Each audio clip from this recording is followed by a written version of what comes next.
نحمده ونصلي على رسوله الكريم اما بعد فاعوذ باللہ من الشیطان الرجیم بسم اللہ الرحمن الرحیم رب اشرح لي صدری ویسر لي امری واحلل عقدۃ من لسانی یفقہوا قولی۔ سورہ البقرہ کے لاسٹ موڈیول میں ہم نے یہ پڑھا کہ کیسے یہود اور نصارہ کے پاس اللہ تعالیٰ کی آیتوں کو جھٹلانے کے بہت سارے بہانے ان کے پاس ریڈی تھے، اور اعتراض پہ اعتراض دین کے معاملے میں وہ جتاتے رہے، دکھاتے رہے، اور لوگوں کو بھی دین سے دور کرنے کی کوشش میں جٹے رہے۔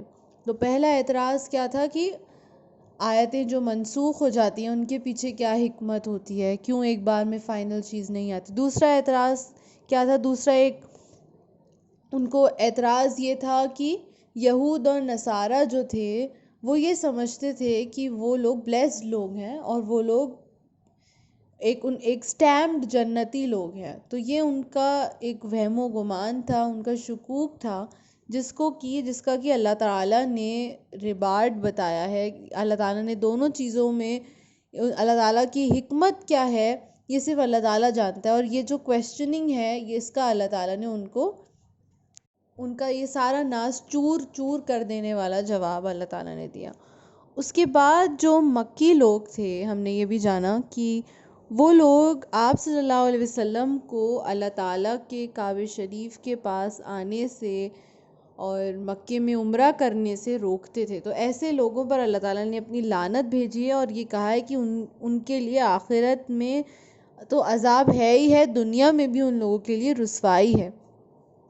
تو جو لوگ مسجد میں جانے سے، اللہ تعالیٰ کے گھر میں جانے سے، اللہ تعالیٰ کے قریب جانے سے لوگوں کو روکے، ان سے بڑا ظالم اور دنیا میں کوئی بھی نہیں ہے، ان سے زیادہ ذلیل انسان کوئی بھی نہیں ہے اس پوری دنیا میں۔ اس کے بعد اللہ تعالیٰ فرماتا ہے اپنی آیت میں، اور بہت خوبصورت آیت ہے، وَلِلَّهِ الْمَشْرِقُ وَالْمَغْرِبُ، جہاں رخ کرو وہاں اللہ تعالیٰ کو پاؤ گے۔ اللہ تعالیٰ مشرق اور مغرب دونوں کا مالک ہے۔ یہ تو جو ہم نماز میں جو ہم رخ کرتے ہیں، یہ تو ایک ڈسپلن کے لیے ہے، کیونکہ آپ نے اکثر یہ سنا ہوگا بڑے بزرگ لوگوں سے بھی کہ جب کبھی بھی آپ کو نہیں سمجھ میں آتا ہے کہ کہاں پر آپ کے پاس کوئی ایسا ریسورس نہیں ہے، اب تو خیر کمپس ہوتے ہیں فونز میں، تو آپ اندازہ لگا سکتے ہیں کہ کہاں پر رخ ہے، قبلہ رخ ہے۔ لیکن اگر کوئی ایسا ریسورس ہے، آپ ایسے جگہ ہیں جیسے سمندر کے بیچ میں، کوئی نیٹ ورک نہیں ہے، کسی طریقے سے آپ اندازہ نہیں لگا سکتے، تو آپ جہاں پر بھی آپ کا دل ٹھکے آپ وہاں پر قبلہ رخ کر کے نماز کو ادا کر سکتے ہیں۔ تو وَلِلَّهِ الْمَشْرِقُ وَالْمَغْرِبُ، اللہ تعالیٰ مشرق اور مغرب، ایسٹ اور ویسٹ دونوں کا مالک ہے۔ ہر جگہ جہاں دیکھو اللہ تعالیٰ کا عرش وہاں پر موجود ہے، اللہ تعالیٰ وہاں پر موجود ہے۔ فَأَيْنَمَا تُوَلُّوا فَثَمَّ وَجْهُ اللَّهِ، جہاں رخ کرو وہاں پر اللہ تعالیٰ کو پاؤ گے۔ تو صرف ایسا نہیں ہے کہ اگر ہم صرف ایک ہی جگہ پر رخ کریں گے، قبلہ رخ کریں گے، تو وہیں پر ہی اللہ تعالیٰ موجود ہے۔ اللہ تعالیٰ تو ہر جگہ موجود ہے، جہاں رخ کرو اللہ تعالیٰ کو پاؤ گے۔ ان اللہ واسع علیم، اللہ تعالیٰ بہت وسعت والا ہے، بہت وسیع علم والا ہے۔ تو یہاں پر اس آیات کا میں تھوڑا سا کانٹیکسچول جو ریفرنس ہے وہ میں آپ کو بتانا چاہوں گی کہ جب ہم نے پڑھا کہ جب مدینہ سے آپ صلی اللہ علیہ وسلم مکے سے مدینہ میں ہجرت کر کے آئے، تو وہاں جیسے انہوں نے واپس جانا چاہتے تھے تو ان کو لوگوں نے آنے نہیں دیا۔ تو جب وہ مدینہ میں آئے، کیونکہ مکے میں کیا تھا، جب وہ مکے میں تھے تو جب وہ کعبہ شریف کی طرف رخ کر کے نماز کو ادا کرتے تھے تو دو قبلہ ان کے ہوتے تھے، مطلب ایک سیدھی لائن میں دو جو مرکز ہیں وہ کور ہو جاتے تھے، ایک تو کعبہ شریف ہو گیا اور دوسرا بیت المقدس۔ تو دونوں کی طرف ان کا رخ ہوتا تھا، کیونکہ دونوں ایک سٹریم لائن میں آتے تھے، تو دونوں کی طرف ان کا رخ ہو جاتا تھا۔ لیکن جب یہاں پر آئے، جب مدینے میں ہجرت کر کے آئے، تو ان کو یہ بات نہیں سمجھ میں آتی تھی، کیونکہ اب وہ تو سٹریم لائن نہیں ہوئے، بیت المقدس الگ ڈائریکشن میں تھا اور کعبہ الگ ڈائریکشن میں تھا، تو ان کو سمجھ میں نہیں آتا تھا کہ وہ کس کی طرف رخ کر کے پڑھیں.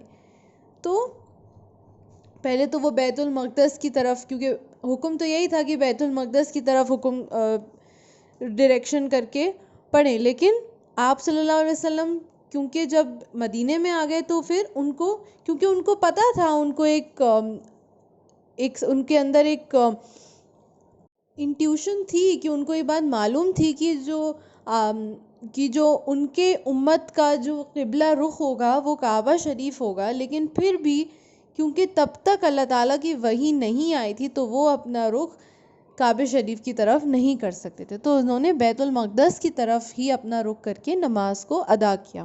لیکن ان کا دل بہت زیادہ بے چین ہوتا تھا، کیونکہ ان کو پتہ تھا کہ قبلے کا رخ یہ نہیں ہے، اب یہ ہونا ہے. لیکن پھر بھی وہ اللہ تعالیٰ کی وحی کے لیے، اللہ تعالیٰ کے حکم کے لیے انتظار کر رہے تھے. تو اس لیے یہاں پر اللہ تعالیٰ نے ان کو ایک وارن کر دیا ہے، ان کو ایک یہاں پر ان کے لیے ایک تسلی کی چیز ہے کہ آپ فکر نہ کریں، جس طرف آپ رخ کریں گے اس طرف اللہ تعالیٰ کو پائیں گے. اور ہم لوگوں کے لیے جو لوگ ان آیات کو پڑھ رہے تھے اس وقت کے دور میں، جب یہ بات آپ صلی اللہ علیہ وسلم نے دوسرے لوگوں کو بتائی، تو ان کے لیے ایک وارننگ تھی کہ جہاں رخ کرو وہاں پر اللہ تعالیٰ کو پاؤ گے. ان کے لیے ایک وارننگ تھی، کیونکہ آگے سیقول کے بارے میں یہ آئے گا کہ جب قبلہ رخ بدلا تو اس سے لوگ بہت زیادہ انسٹیگیٹ ہو گئے کہ مطلب قبلے کا رخ کیسے بدلا اور کیسے اس کو انٹیک کریں. تو یہاں پر ایک تیاری کر دی، ان کو مینٹلی پریپیئر کر دیا ہے کہ اگر ایسا کچھ ہوتا ہے تو اس پہ جھاڑ یا فساد نہیں کرنا، جس طرف رخ کرو اس طرف اللہ تعالیٰ کو پاؤ گی. تو صرف ایک ڈسپلن کے لیے ایک ڈائریکشن جو ہے مقرر کر دیا گیا ہے. اور پھر اللہ تعالیٰ فرما رہا ہے کہ وہ تو سارے جہان کا، زمین اور آسمان کا مالک ہے، اسے کسی کی ضرورت نہیں ہے. تو اس کا ریفرنس کیا ہے؟ کیونکہ یہود اور نصارہ جو تھے نا، وہ بہت زیادہ بری طریقے سے اور بہت شدت والی شرک میں مبتلا تھے. تو یہودیوں نے کیا کیا، عزیر علیہ السلام کو اللہ تعالیٰ کا بیٹا قرار کرتے تھے، نعوذ باللہ، اور نصارہ لوگ عیسیٰ علیہ السلام کو اللہ تعالیٰ کا بیٹا قرار کرتے تھے. تو یہاں پر اسی کی ریفرنس میں یہ چیز دیا گیا ہے کہ کیونکہ جو بیٹا ہوتا ہے یا پھر کوئی بھی جو بھی ہمارے بچے ہوتے ہیں، جو بھی ہماری اولاد ہوتی ہے، وہ ہمارے سپورٹ ہوتے ہیں، ہماری ابھی کی زندگی کے لیے بھی، ہمارے آگے کی زندگی کے لیے بھی خاص طور سے. لیکن اللہ تعالیٰ تو ان سب چیزوں سے پاک ہے، اس کو کسی سہارے کی ضرورت نہیں ہے، اسے کسی بھی مشورے کی ضرورت نہیں ہے، کسی کے ساتھ کی ضرورت نہیں ہے. اللہ تعالیٰ ان سب چیزوں سے پاک ہے. تو اللہ تعالیٰ یہی چیز فرما رہا ہے، بدیع السماوات والارض واذا قضى امرا فانما يقول له كن فيكون. اللہ تعالیٰ کو کسی کے ساتھ کی ضرورت نہیں ہے، وہ صرف کلمہ کن کہتا ہے اور پھر وہ چیز ہو جاتی ہے. اس نے کہا کن فیکن، اللہ تعالیٰ نے کہا اور فیکن ہو گیا وہ. تو اس کو کسی کی سہارے کی، کسی کے سپورٹ کی ضرورت نہیں ہے. تو یہ لوگ جو شرک میں مبتلا تھے، ان کو یہ نہیں پتہ ہے کہ اللہ تعالیٰ تو سارے زمین اور آسمان کا مالک ہے، ہر چیز اس کی بندگی کرتی ہے. صرف ہم لوگ ایسے ہیں کہ ہمارے اندر وہ اختیار ہے کہ ہم چوز کر سکتے ہیں، ہمارے سامنے دو راستے ہیں جن میں ہم چوز کر سکتے ہیں. لیکن باقی ساری مخلوق جو ہیں وہ ساری اللہ تعالیٰ کی فرما برداری کرتی ہیں. سورج اگتے ٹائم اللہ تعالیٰ کا سجدہ کرتا ہے، ڈوبتے ٹائم اللہ تعالیٰ کا سجدہ کرتا ہے، سب کلمہ پڑھتے رہتے ہیں.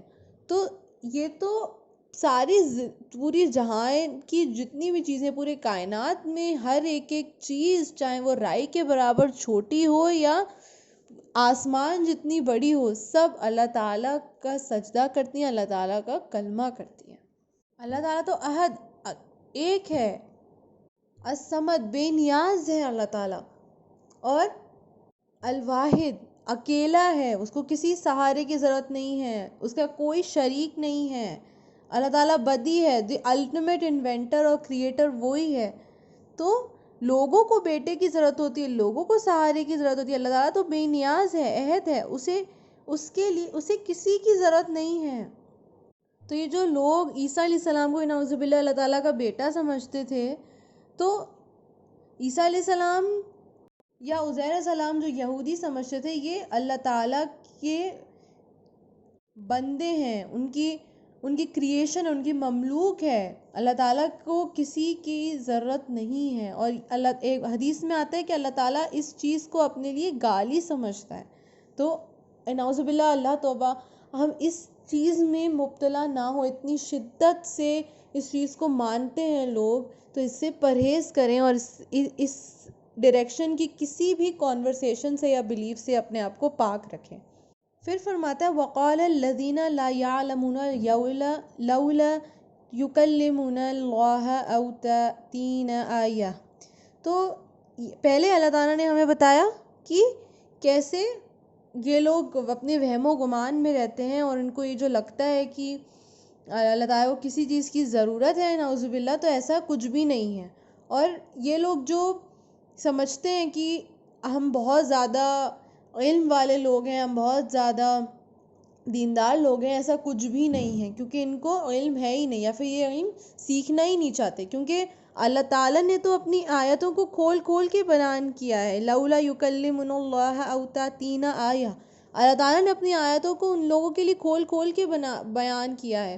اگر ہم اپنے آس پاس دیکھیں، نشانیاں ہی نشانیاں ہیں اللہ تعالیٰ کی، تو اس کے بعد بھی اگر کوئی ڈاؤٹ کرتا ہے تو اس میں ان کا خود کا لاس ہے۔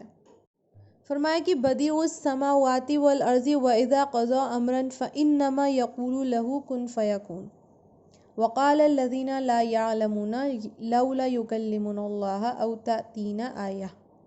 اہل مکہ جو تھے، ان کا یہ ایک اعتراض یہ بھی تھا، اور انہوں نے یہ مطالبہ کیا کہ اللہ تعالیٰ ہم سے کیوں نہیں ہم کلام کرتا، ہمیں کیوں نہیں نشانیاں عطا کرتا، کیونکہ آپ صلی اللہ علیہ وسلم پر ہی ساری وحی آتی تھی۔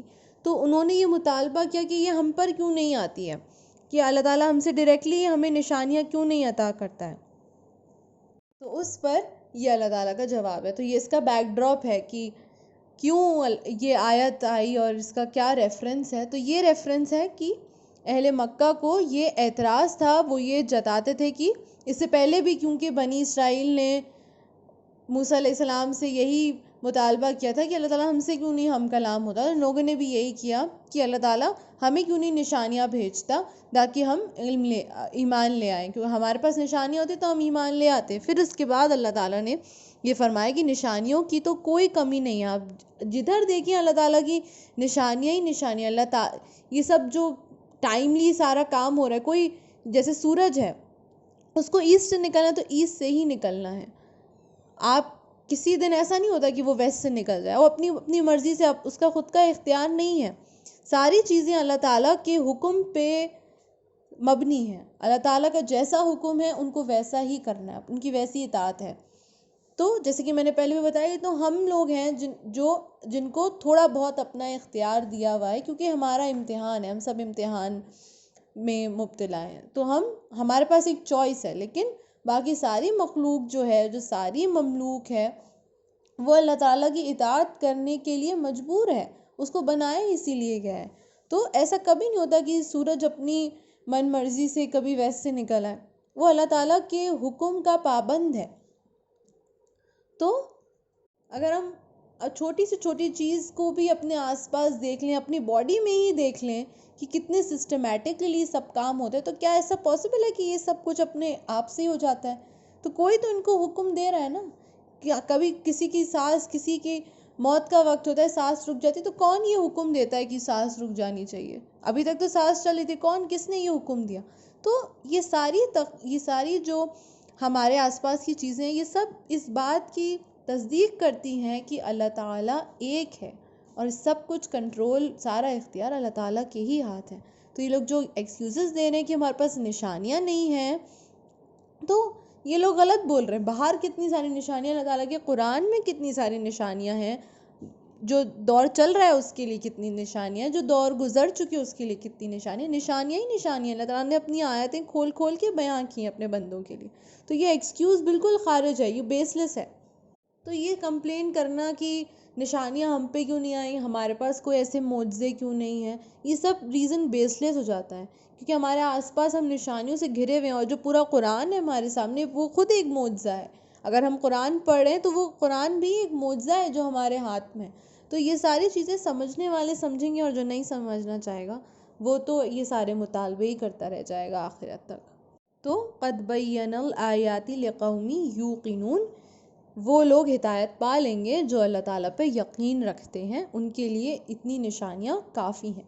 آیتیں اور فائدہ بھی انہی کو ہی دیں گے جن کے دل پر زنگ نہ لگا ہو، جن کا جو دل ہے وہ دین سے، دین اسلام سے رنگا ہوا ہو، جو یقین رکھتے ہوں۔ جس کا دل صاف ہوگا پھر اس کی باتیں اور اس کے اعمال بھی صاف ہوں گے، کیونکہ باتیں اور جو یہ اعمال ہیں، جو ہمارے ورڈز ہیں اور ہمارے ایکشنز ہیں، وہ دل کے تابع ہوتے ہیں۔ جس کے دل میں ایک زہر ہوتا ہے دوسرے کے لیے، تو اس کے ورڈز اور اس کے ایکشنز کبھی بھی اچھے نہیں ہو سکتے۔ تو دل میں یقین ہوگا، دل میں ایمان ہوگا، تبھی باتیں اور ایکشنز ہمارے بہتر ہوں گے۔ اب ان سب چیزوں کو دیکھنے کے بعد، سننے کے بعد ہمیں ایک چیز سمجھ میں آتی ہے، وہ یہ ہے کہ دین میں مطالبے کرنا یا دین سے لوگوں کو دور لے کے جانا، یہ بہت زیادہ ظلم ہے دوسرے انسان کے اوپر، اور اس سے پرہیز کرنے کی بہت زیادہ ضرورت ہے۔